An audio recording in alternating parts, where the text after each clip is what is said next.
Elton John y la princesa Diana tenían un vínculo único que todos los demás solo podían desear. Su amistad fue la relación más publicitada. Se les veía juntos en todas partes, sonriendo y apoyándose mutuamente en momentos difíciles. Elton, como persona vivaz y cálida que es, estuvo al lado de Diana en sus peores momentos. Pero aunque eran grandes amigos, mucho de lo que ocurría entre bastidores siempre fue un secreto. La gente se ha preguntado durante años qué pasaba entre ellos. ¿Qué se decían el uno al otro cuando las cámaras no estaban allí? Ahora, durante todo este tiempo, Elton John por fin ha hablado. El secreto de su amistad se ha mantenido oculto durante mucho tiempo, y ahora Elton está a punto de desvelarlo. ¿Qué va a hacer? ¿Qué sabe que no se haya dicho antes? Los primeros años de Elton John. Elton John, nacido Reginald Kenneth Dwight, el 25 de marzo de 1947 en Pinner, Middlesex, ahora parte de Londres. Procedía de una familia de músicos. Su padre, Stanley Dwight, era trompetista, mientras que su madre, Sheila, tenía una personalidad más extrovertida. Reginald era el mayor de los hijos, pero el matrimonio de sus padres era problemático. Se separaron cuando solo tenía 14 años, lo que le afectó profundamente. Elton fue criado en gran parte por su abuela materna y su comprensiva madre, en contraste con su frío padre. Tras la ruptura de sus padres, su madre se casó con Fred Fairbrother, un padrastro al que Elton adoraba y al que se refería como Durf, el reverso de Fred. De niño, Elton tenía un talento natural para la música.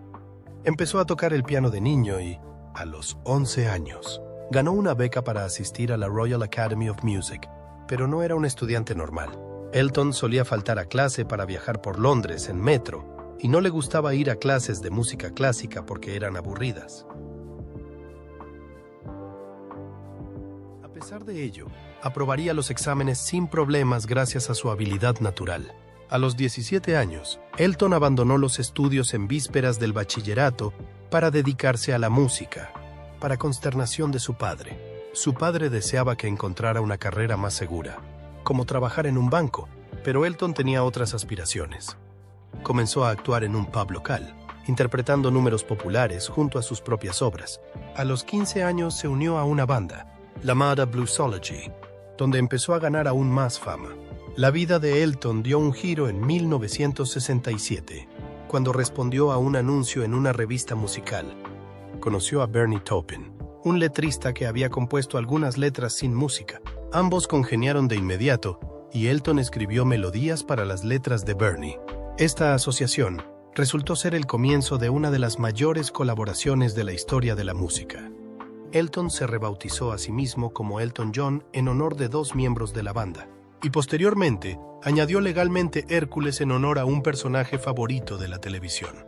Bernie y él colaboraron como compositores en plantilla, escribiendo canciones para otros artistas. Su primer gran éxito fue cuando escribieron canciones para cantantes como Lulu y Roger Cook. Su colaboración se amplió y, a principios de los años 70, Elton John estaba en el camino del estrellato, con una música que alteraría para siempre la historia del pop y del rock. Amor, pérdida y decir la verdad. La vida personal de Elton John ha sufrido muchos altibajos, pero nunca se ha avergonzado del camino que recorrió hasta que por fin pudo ser feliz en sus relaciones. Hace años, a finales de los 60, cuando Elton aún era un desconocido, estuvo prometido a una mujer llamada Linda Woodrow. Ella le financió a él y a su compañero compositor Bernie Taupin durante sus días de formación. Pero solo 2 semanas antes de la boda, Elton la canceló, gracias a unas sabias palabras de Bernie y del músico Long John Baldry. La experiencia fue dolorosa, pero más tarde se convertiría en la emotiva balada de Elton Someone Saved My Life Tonight, años más tarde, en 2020. Aunque sin haber estado en contacto durante 50 años, Elton ayudó a pagar los gastos médicos de Linda cuando ésta pidió ayuda. Tras su gran éxito en Estados Unidos en 1970, la primera relación gay de Elton fue con John Reid, que también era su manager. Pasaron 5 años juntos, y aunque su relación no era sexual, Reid siguió siendo su manager hasta 1998. Fue un shock para todos en 1984, cuando Elton se casó con una mujer la ingeniera de grabación alemana Renate Blauel. Fue una boda elegante en Australia, pero nada era lo que parecía. Durante su luna de miel, Elton le comunicó que deseaba poner fin a su matrimonio, y ella le informó de que había intentado suicidarse. Su matrimonio terminó en 1988 y, al recordarlo, Elton confesó: «Era la mujer con más clase que he conocido, pero no estaba destinado a ser así». Estaba viviendo una mentira. Elton salió del armario como bisexual en una entrevista con Rolling Stone en 1976. Otras personas no son felices porque están siendo sexualmente. Ya sabes, si crees que eres gay, es todo un viaje para empezar. Más tarde, en 1992, declaró a la revista: «Me siento bastante cómodo siendo gay».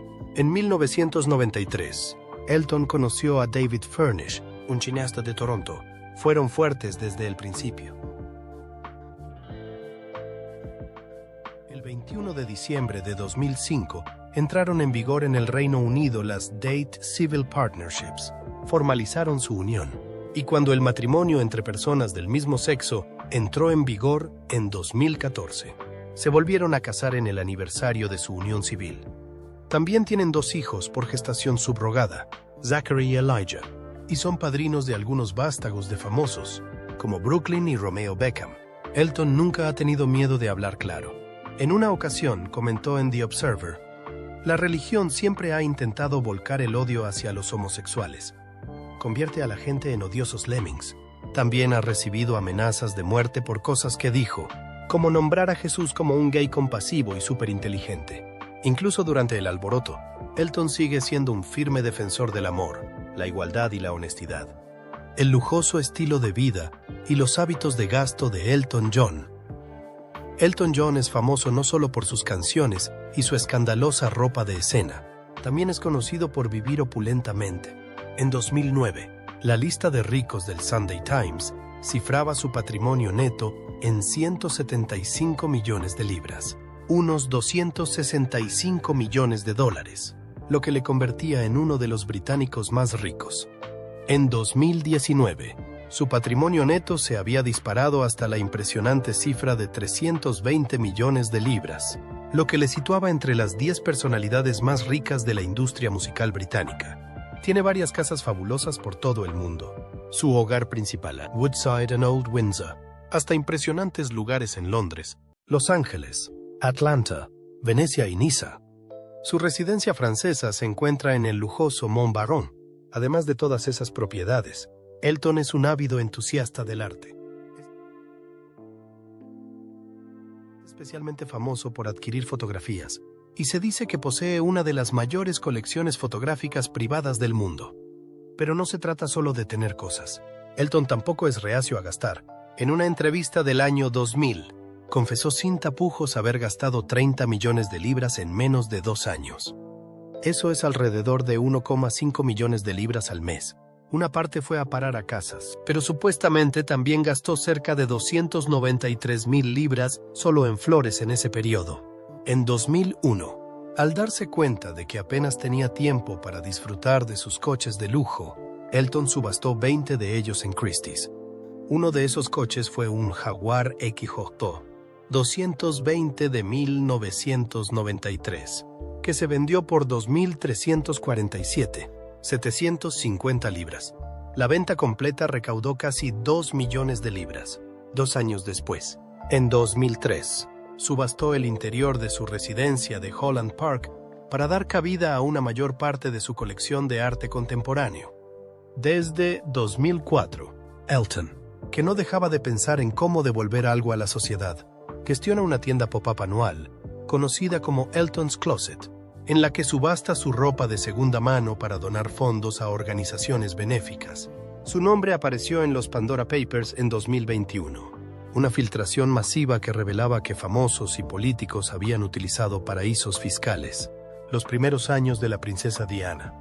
La princesa Diana nació el 1 de julio de 1961 en Park House, Sandringham, Norfolk. Era la cuarta de los 5 hijos de John Spencer, Visconde de Althorpe, y Frances Spencer de Solterra Roche, ambos de familia noble y estrechamente relacionados con la familia real británica.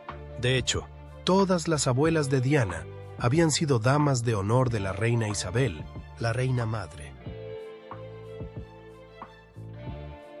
La familia deseaba un varón para continuar con el apellido Spencer, por lo que tardaron una semana en decidirse por un nombre, Diana Frances, en honor a su madre y a un antepasado que en su día había sido considerado como novia para un futuro rey. De niña, su familia se refería cariñosamente a Diana como Dutch, holandesa, rindiendo homenaje a sus herederos reales incluso siendo una niña. Diana fue bautizada en la iglesia de St. Mary Magdalene, cerca de su residencia, el 30 de agosto de 1961. Diana tuvo 3 hermanos supervivientes, Sarah, Jane y Charles. Su hermano pequeño, John, murió antes de que ella naciera. La pérdida y la presión de tener que dar a luz a un heredero varón tensaron el matrimonio de sus padres. Su hermano Carlos declaró en una ocasión: tras la ruptura de sus padres en 1967, Diana se quedó temporalmente con su madre en Londres, pero hacia el final de la Navidad de ese año, su padre se negó a dejarla volver. Con la ayuda de su abuela materna, consiguió la custodia completa de Diana. Su padre se casó de nuevo en 1976 con Rain, condesa de Dartmouth. Diana no se llevaba bien con su nueva madrastra, a la que llegó a calificar de matona. En una ocasión, Diana se enfadó tanto que empujó a Rain por las escaleras. Más tarde habló de su infancia, refiriéndose a ella como muy infeliz y muy inestable. Todo el asunto. En 1975, cuando su padre fue nombrado conde Spencer, Diana se convirtió en Lady Diana, y la familia se trasladó a la casa de los Spencer, Althorpe, en Northamptonshire. Cuando conoció Diana a Carlos, Diana vio por primera vez al príncipe Carlos, el hijo mayor de la reina y futuro rey, en noviembre de 1977, cuando solo tenía 16 años. Curiosamente, Carlos salía entonces con su hermana mayor, Sarah. Un par de años más tarde, en el verano de 1980, Carlos tenía 29 años y por fin empezó a considerar seriamente a Diana como esposa. Las cosas progresaron rápidamente después de eso. Le pidió que pasara un fin de semana navegando en el Royal Yacht Britannia y que después fuera al castillo de Balmoral, en Escocia, a ver a su familia. Diana impresionó a todos, incluidos la reina madre y el príncipe Felipe.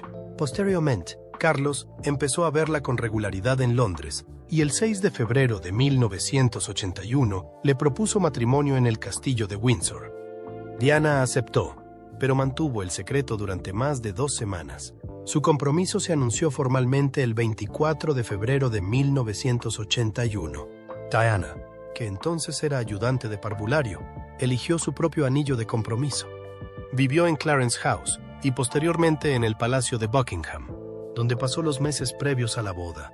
Según la biógrafa Ingrid Seward, el tiempo que Diana pasó allí fue increíblemente solitario, a pesar de la soledad. Diana apareció públicamente con Carlos por primera vez en marzo de 1981 en un baile benéfico, donde conoció a la princesa Grace de Mónaco.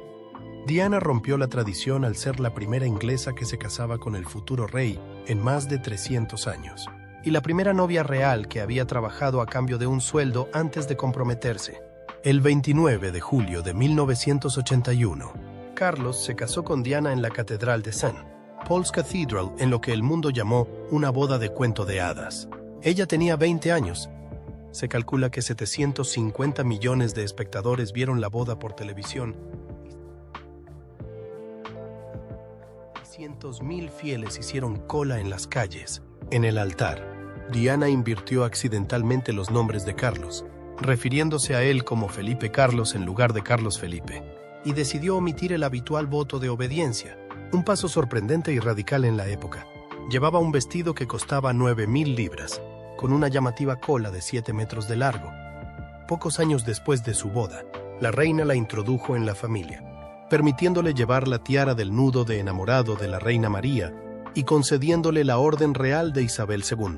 El viaje de Diana con Guillermo y Harry tras su boda. Diana y el príncipe Carlos pasaron el tiempo entre 2 residencias, el palacio londinense de Kensington y Highgrove House, en la campiña de los alrededores de Tetbury.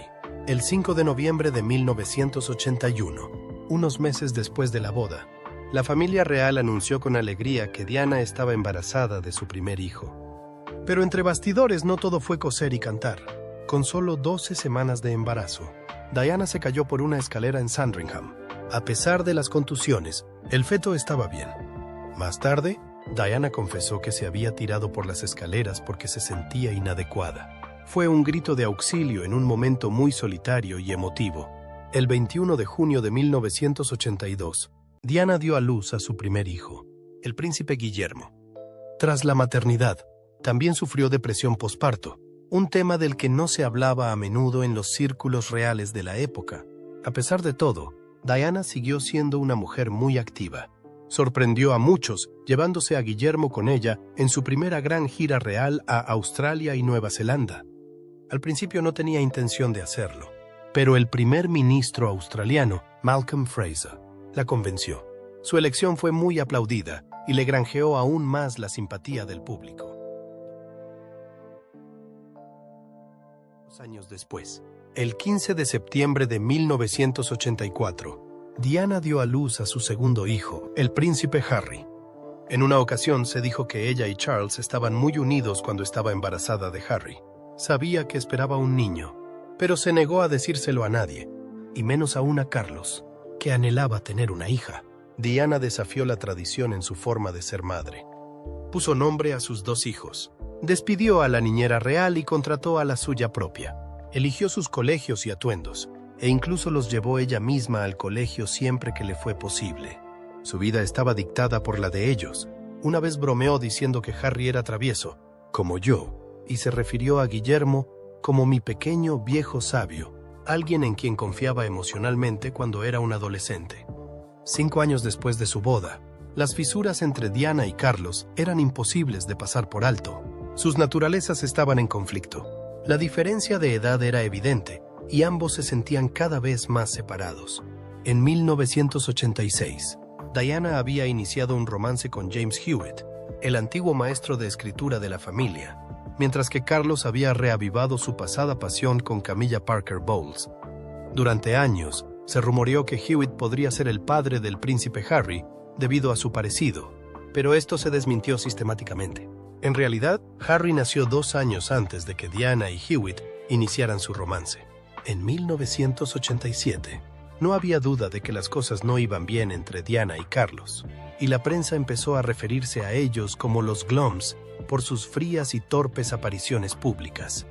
En 1989, Diana se enfrentó a Camilla en una fiesta de cumpleaños y le dijo: «Sé lo que pasa entre Charles y tú y quiero que lo sepas». Todo se complicó aún más en 1992, cuando Andrew Morton publicó Diana, su verdadera historia, como la agitación interior de Diana e incluso sus tendencias suicidas. Aunque afirmó no haber estado directamente implicada, más tarde se descubrió que Diana había grabado en secreto las entrevistas para el libro. En esas cintas, declaró entre lágrimas: «Charles me hacía sentir tan inadecuada en todos los sentidos que cada vez que salía a tomar aire, me empujaba de nuevo hacia abajo». Ese mismo año se filtraron grabaciones de llamadas telefónicas privadas de Diana, seguidas de otro escándalo llamado Tampon Gate, entre Carlos y Camilla. La pareja se separó formalmente en diciembre de 1992. Diana también habló de estar profundamente enamorada de un hombre que se cree que era su ex guardaespaldas, Barry Manaki. En unas cintas grabadas por su profesor de canto, le dijo que estaba dispuesta a renunciar a todo y vivir con él. Lamentablemente, Maneke murió poco después en un accidente de moto. Aunque la reina y el príncipe Felipe intentaron reparar el matrimonio, tanto Diana como Carlos se habían echado atrás mentalmente. Su matrimonio había ido más allá de la reparación. En 1995, la princesa Diana hizo historia al sentarse con el periodista Martin Bashir en el programa Panorama de la BBC. No se trataba de una entrevista cualquiera. Fue cruda, emotiva y personal. Diana habló con franqueza de sus infidelidades y comprobó que tanto ella como el príncipe Carlos le habían sido infieles. Al hablar de su actual romance con Camilla Parker Bowles, declaró: «Éramos 3 en este matrimonio, así que estaba un poco abarrotado. También dudaba de que Carlos estuviera en condiciones de reinar, y admitió que había tenido problemas mentales, como depresión, bulimia y autolesiones. Estaba enferma de depresión posparto, dijo, y describió cómo a menudo estaba sola y estresada. Posteriormente, se reveló que Bashir había empleado documentos bancarios falsos para influir en Diana y en su hermano para que confiaran en él. Una investigación encabezada por Lord Dyson estableció que Bashir había jugado con los miedos y la paranoia de Diana, lo que el príncipe Guillermo condenó públicamente más tarde. La entrevista fue la gota que colmó el vaso. En el plazo de un mes, en diciembre de 1995, la reina Isabel escribió tanto a Diana como a Carlos pidiéndoles el divorcio. Carlos le obligó por partida doble, y Diana no tardó en declarar el suyo en febrero de 1996, conmocionando al Palacio de Buckingham al dar la noticia antes de que todo estuviera ultimado. Ese mismo año, las cosas se complicaron cuando Diana acusó a la asistente de Carlos, Tigelac Burke, de haber abortado. La acusación resultó ser falsa y posiblemente plantada por Bashir para ganarse la confianza de Diana para la entrevista. La secretaria privada de Diana dimitió por el escándalo, y más tarde reveló que se había alegrado de hacer la afirmación. El divorcio finalizó el 28 de agosto de 1996. Diana recibió una indemnización de 17 millones de libras, la custodia compartida de sus hijos, y se vio obligada a renunciar al título de Alteza Real. Al parecer, la reina quería que lo conservara, pero Carlos no quiso de otro modo. El príncipe Guillermo la tranquilizó diciéndole: «No te preocupes, mamá, te lo devolveré algún día, cuando sea rey». En 1981, Elton John ya era un habitual de las reuniones reales. La reina madre y la princesa Margarita eran fans suyas desde los años 70. Ese año tocó en el 21, cumpleaños del príncipe Andrés. Acabó bailando con la princesa Ana e incluso con la propia reina Isabel. Hice todo lo posible por poner una expresión facial que diera a entender que era algo completamente normal. Bromea en sus memorias. Pero entonces la princesa Diana entró en el salón de baile. Estaba dotada de una facilidad social fabulosa, dijo Elton. Aquella noche de 1981, congeniamos enseguida. Acabamos haciendo la mímica del Charleston mientras nos reíamos de la debilidad de la discoteca. Aquella noche marcó el comienzo de una profunda amistad que soportó altos y bajos. Se unieron a través de su humor, fama y sufrimiento mutuos. A lo largo de los años, la conocí. Era una compañía fabulosa, la mejor invitada a una cena, increíblemente indiscreta, una auténtica cotilla. Elton también recordó una ocasión en que Diana y el actor Richard Gere discutieron intensamente en una cena, para consternación de Sylvester Stallone. Era evidente que Diana y Richard estaban enamorados. Stallone no estaba contento, recordó. Hubo una pelea a puñetazos, pero Diana se mantuvo serena y amable. Estaba completamente imperturbable. La calidez de Diana se dejaba sentir mucho más allá del mundo de los famosos. Elton admiraba su valentía, sobre todo cuando cogió de la mano a una víctima del SIDA. En ese momento, alteró para siempre la percepción pública del SIDA, afirmó. Sin embargo, en 1997, pasaron una mala racha debido a un proyecto de un libro benéfico. Diana se retiró en el último momento y Elton se enfadó. Ella escribió una carta formal que comenzaba con Dear Mr. John, y no hablaron durante algún tiempo. Parecía estar perdiendo el contacto con la gente que era honesta con ella. Se preocupó. Pero después del trágico asesinato de Gianni Versace, Diana llamó a Elton. Lo siento mucho.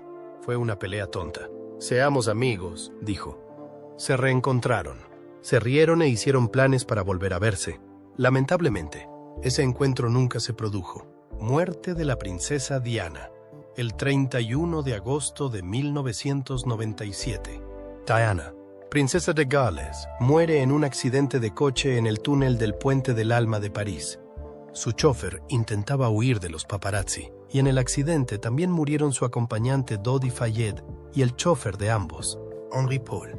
Diana fue trasladada a un hospital, pero fue declarada muerta aproximadamente a las 4 a.m. Su funeral, celebrado el 6 de septiembre de 1997, fue seguido por millones de personas en todo el mundo. fue uno de los acontecimientos más vistos de la historia, con más de 2.500 millones de espectadores. Ese mismo día, Diana fue enterrada en Althorp, la finca de su familia, en una isla de sus terrenos. Su tumba fue elegida por su privacidad, para que sus hijos, Guillermo y Harry, y otros familiares pudieran visitarla en paz. Aunque en un principio se había previsto enterrarla en el panteón de una iglesia de Great Brighton, el temor por la seguridad pública hizo que fuera enterrada en Althorp. Lord Spencer, hermano de Diana, elogió a Diana durante el funeral, diciendo que en el último año había demostrado que no necesitaba ningún título real para seguir generando su magia particular. Esta escena, junto con el elocuente servicio fúnebre, captó el afecto y la estima de la gente por Diana. La primera investigación sobre la muerte de Diana concluyó que su chofer, Henri Paul, iba ebrio, con exceso de velocidad y bajo los efectos de medicamentos recetados cuando se produjo el accidente. Pero el padre de Dottie, Mohammed Al-Fayed, pensó que el accidente había sido intencionado y culpó al MI6 y al príncipe Felipe de haberlo tramado. En 2004, se inició una investigación británica y, en 2008, el jurado llegó al veredicto de que las muertes se debieron a un homicidio involuntario por la conducción descuidada de Paul y la persecución de los paparazzi. Al-Fayed, tras una campaña de 10 años, puso fin a su intento de demostrar que había sido un asesinato, declarando que no quería causar más angustia a los hijos de Diana. Desgarrador homenaje y confesión de Elton John. La madrugada del 31 de agosto de 1997, Elton John se despertó al oír el timbre de su fax. Un amigo londinense le había enviado un mensaje, lamentando la terrible noticia. Desconcertado, Elton enciende el televisor y se sorprende al enterarse de que su íntima amiga, la princesa Diana, ha fallecido en un fatal accidente de tráfico. Unas semanas antes, Elton había hecho algo que nunca había soñado: actuar en el funeral de Diana. Cantó una versión especialmente escrita de su éxito, Candle in the Wind, reescrita por su letrista de siempre, Bernie Taupin, para conmemorar a Diana. Una de las conmovedoras líneas decía: «Llamaste a nuestro país y susurraste a los que sufren». La actuación fue muy emotiva. Tenía la sensación de que era el concierto más importante de mi vida. Durante 4 minutos iba a ser el centro de atención del mundo. Pero tampoco fue un momento Elton John. No se trataba de mí en absoluto, dijo en sus memorias. El corazón de Elton se rompió aquel día, no solo por la pérdida de su amiga, sino también por la de sus 2 hijos. William y Harry estaban conmocionados. Recuerda, tenían 15 y 12 años, y pensé que la forma en que fueron tratados aquel día era totalmente inhumana. Sintió herido en lo más profundo de su ser al ver a los chicos marchar detrás del féretro de su madre, dispuestos a mantenerse fuertes mientras el resto del mundo los contemplaba. Fue una forma vil de tratar a 2 niños que acababan de perder a su madre. Años después, Elton sigue estando cerca de Diana a través de sus hijos. Cuando el príncipe Harry experimentó un intenso escrutinio de los medios en 2019, Elton habló: «Tengo un profundo sentido del deber de proteger a Harry y a su familia de la injustificada intrusión de la prensa que llevó a la muerte prematura de Diana». Para Elton, el espíritu de Diana sigue vivo, no solo en el recuerdo, sino también en sus hijos. Sir Elton John ha admitido que la ruptura de los años 90 con la princesa Diana pudo deberse a presiones de palacio. En una entrevista en el programa Larry King Live de la CNN, Elton explicó que su retirada en el último momento le afectó profundamente, lo que implica que hubo presiones reales detrás de su decisión. Títulos y honores a Lady Diana. Diana nació con el nombre de Honorable Diana Frances Spencer, tras el ascenso de su padre como Conde Spencer en 1975, se le concedió el título de Lady Diana Spencer. Cuando se casó con el príncipe Carlos, se convirtió en Su Alteza Real la Princesa de Gales, además de otros títulos como Duquesa de Rothesay y Condesa de Chester. Tras su divorcio en 1996, pasó a ser Diana Princesa de Gales, pero sin el título de Su Alteza Real. Aunque la mayoría se refería a ella como Princesa Diana, este nunca fue un título oficial. Algunos todavía la llaman Lady Diana Spencer o Lady Di. Tras su muerte, se habló de devolverle el título de zar, pero su familia decidió que no era su elección. Elton John y la princesa Diana mantuvieron una amistad íntima y privada, basada en la confianza y el respeto mutuos. A pesar de sus entornos opuestos, Diana formando parte de la camarilla real y Elton siendo un icono de la música pop a nivel internacional, su camaradería era sincera y bien intencionada. Elton siempre admiró a Diana por su bondad y sus obras de caridad, y siempre estuvo dispuesto a estar a su lado en los momentos difíciles. Diana, por su parte, se sentía reconfortada en compañía de Elton, y su amistad le proporcionó momentos de alegría en una existencia a menudo agitada y pública. La poderosa interpretación de Elton de Candle in the Wind durante el funeral de Diana fue un emotivo homenaje, una demostración de su amistad. El propio Elton lo calificó como el mayor concierto de mi vida, pero añadió que no se trataba de él, sino de rendir homenaje a su íntima amiga. Su amistad dejó una huella imborrable en la vida de ambos, y aún se recuerda con cariño y afecto. Su relación demostró que, incluso en el despiadado mundo de la fama, la verdadera amistad puede surgir de la comprensión, el amor y los valores mutuos.